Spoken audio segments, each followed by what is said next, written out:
Hello, welcome to Hendricks History Channel. This is Lowell Hendricks, and this is my third presentation of my proposed new Great Compromise, aiming to adopt the Maine-Nebraska Congressional District method of appointing presidential electors.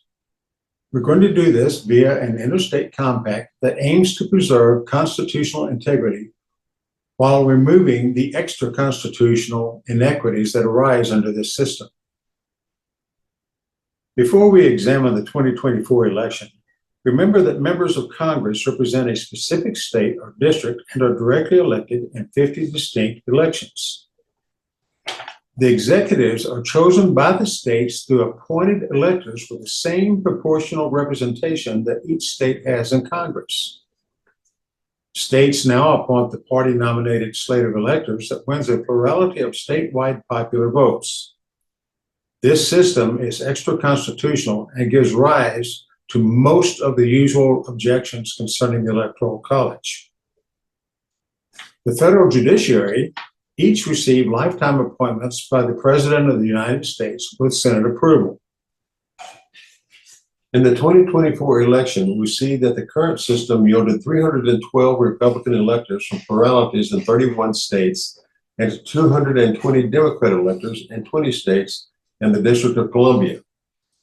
Viewers that have seen my previous videos know that the national popular vote has no constitutional role, as everything depends on the individual results of 51 distinct elections. Now, going to the proposals of the new Great Compromise, we now see the 2024 division of the country by congressional district. State totals, of course, do not change.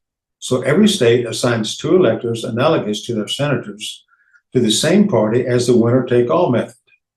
However, we will assume an elector of the same party as the actual congressional representative elected in 2024 was also chosen. Under the new Great Compromise plan, the current electoral map could have looked something like this. States that kept the dark shades of red and blue would have had no change in electors. However, all states in the lighter shades would have split electors similarly to the Maine-Nebraska method.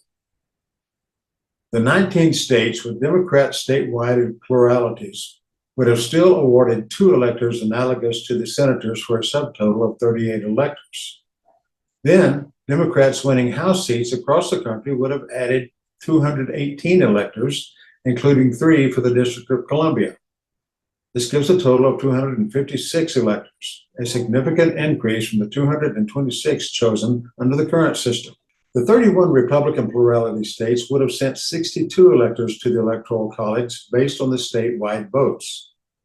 Then we assume 1 elector for each Republican representative and add 220 for a total of 282 electors, a significant decrease from the current system producing 312 Republican electors. The Republicans still surpassed the 270 threshold for winning the presidency, but the outcome more closely represents the actual difference in the so-called national popular vote. It hasn't happened yet in my analyses, but it should still be obvious that results could produce different winners with this method. Maine and Nebraska both provided variables that can't be predicted. The 2nd District of Maine elected a Democrat representative, but a Republican elector. A district in Nebraska elected a Republican representative, but a Democrat elector. With more variations such as those, the possibility of different outcomes will be greater. Here's how the split could have occurred in the 2024 vote of the 2 largest electoral states. California elected 10 Republicans to Congress, so it likely could have sent 44 Democrats and 10 Republicans to the Electoral College.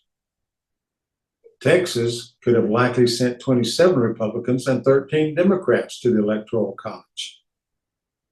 Finally, observe the case of Wisconsin and Michigan with their respective 10 and 15 electoral votes.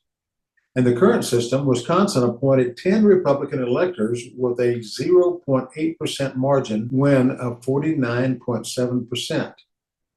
In Michigan, a margin of 1.4% appointed 15 Republicans to the Electoral College with a 49.73% vote. At least the new Great Compromise would have sent 2 Democrat electors for Wisconsin and 6 Democrats for Michigan. If you now believe that this bipartisan compromise will improve presidential elections while preserving constitutional integrity, then please help by sharing this video with your officials and friends. Thanks for watching, and as always, God save the Republic.